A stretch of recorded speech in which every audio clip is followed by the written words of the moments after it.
તો guys welcome to my new blog. તો આજે મને વિડીયો બનાવવામાં આળસ આવતી હતી, તો મેં ખાલી મેગીનો વિડીયો બનાવીને યુટ્યુબમાં મૂકી દઉં, કેમ કે એમાં તો રોજ મૂકવું જ પડે.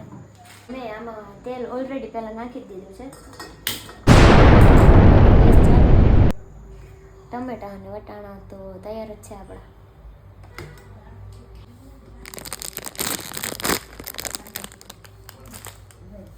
તો મેગીનો તો કરી નાખ્યો ભૂકો મેં, એટલે બહુ નહીં, થોડોક કેમ કે આખી મેગી તો ન ભાવે મને.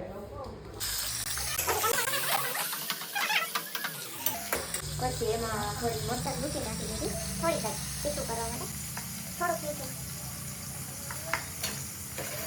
મસાલા તો છેલ્લે નાખી. મેં પાણી તો નાખી દીધું. હવે મેગી નાખી.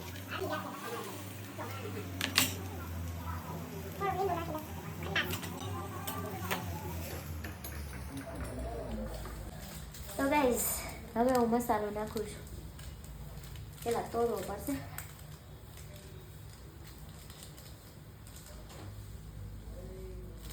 આપણી ફેવરેટ વસ્તુ છે મેગી, બધાની હશે. પાણી બને ત્યાં સુધી રાખી. મને તો રસાવાળી ભાવે, પણ હવે આમાં હારી ન લાગે હું વિડીયોમાં, એટલે થોડુંક પાણી ભરવા દઉં. તો થોડુંક તો રાખી દઉં પાણી. કાચી મેગી ન ખાને તો પેટમાં દુખે.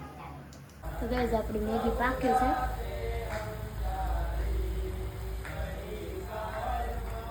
મને એવું લાગે છે કે મેગી થઈ ગઈ છે. મને એવું લાગે છે, પછી ખબર નહીં. 90% તો થઈ જ ગઈ છે. તો ગાઈઝ મેગી તૈયાર છે. આપણી પાસે તો ઓલી સર્વ કરે ખબર, આપણે ઓલું કેમાં જે માસ્ટર શેફ મને એવી રીતના ડીશ તો નથી, પણ સ્ટીલની ડીશ છે, એમાં નાખીએ મેગી. હવે સારી ગઈ છે મેગી તો. Bye bye guys. આજનો વ્લોગ હું અહીંયા જ પૂરો કરું છું, કેમ કે મને બહુ આવે છે.